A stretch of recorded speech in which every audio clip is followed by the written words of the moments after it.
చూసాము బట్ వాళ్ళు అల్లెలు అంతగా అర్థం కాలేదు. సో ఏది ఏమైనప్పటికీ ఇంకొకసారి చూద్దామని చెప్పేసి కొందరు ఉంటారు నా నెగిటివిటీ స్ప్రెడ్ చేసే వాళ్ళు. ఇప్పుడు సినిమా కూడా చూడరు, సినిమా చూడని వాళ్ళకి సినిమా గురించి మాట్లాడే అర్హత ఉండదు. ఇది మీరు గుర్తుపెట్టుకోవాలి. సో ఎవరో ఏదో చెప్పింది వాళ్ళ గ్రూప్లలో షేర్ చేసుకుంటే 10 మంది స్ప్రెడ్ చేస్తారు. నిజంగా దమ్ము ధైర్యం ఉంటే వచ్చి సినిమా చూసి ఇదే మాట చెప్పమని చెప్పు. ఓకే, మీకు స్టోరీ నచ్చకపోవచ్చు, కానీ మహేష్ బాబు యాక్టింగ్ ఎలా ఉండదు కానీ మాట్లాడాలి కదా. అది ఎందుకు మాట్లాడట్లేదు? అర్థమైందా మీకు? మీరు ఎవరైనా అడగండి, వన్ మ్యాన్ షో అండి ఇది. స్క్రీన్ అంటే సినిమా స్టార్టింగ్ నుండి ఎండింగ్ వరకు మొత్తం బాబే, మొత్తం మహేష్ బాబు మొత్తం స్క్రీన్ ప్లే అలా ఉంటుందన్నమాట. బాబు డాన్స్ కానీ, బాబు డైలాగ్ డెలివరీ కానీ, బాబు స్లాంగ్ కానీ, అంతకంటే ఇంకేం కావాలి? ఫ్యాన్స్ కి అంతకంటే ఇంకేం కావాలండి? అదొకసారి అర్థం చేసుకోవాలి. సినిమా చాలా బాగుందండి. మీరే చూస్తారు కదా, మహేష్ బాబు ప్రతి సినిమా ఇంతే చేస్తారండి.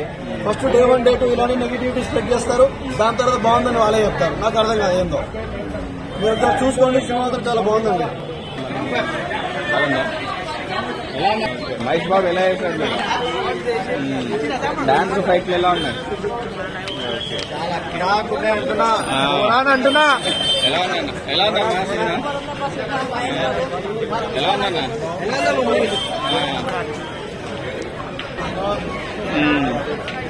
ఎలా ఉంది సార్? ఎలా ఉందన్న మూవీ? ఎలా ఉందన్న? Super Mahesh Babu block buster. ఎలా ఉందన్న మూవీ? ఎలా ఉంది బ్రో? సూపర్ ఎలా ఉంది? ఎలా ఉందన్న మూవీ? సార్ మేడం ఎలా ఉంది పాప? ఎలా ఉందమ్మా? బాగుందా? సూపర్ ఎలా ఉంది? Only for Mahesh Babu. తమ్ముడు ఎలా ఉంది? ఎలా ఉందా?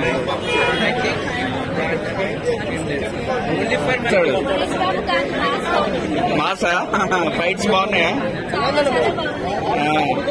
డాన్స్ ఎలా చేశాడు? ఓకే, హిట్టా మూవీ? Okay, thank you.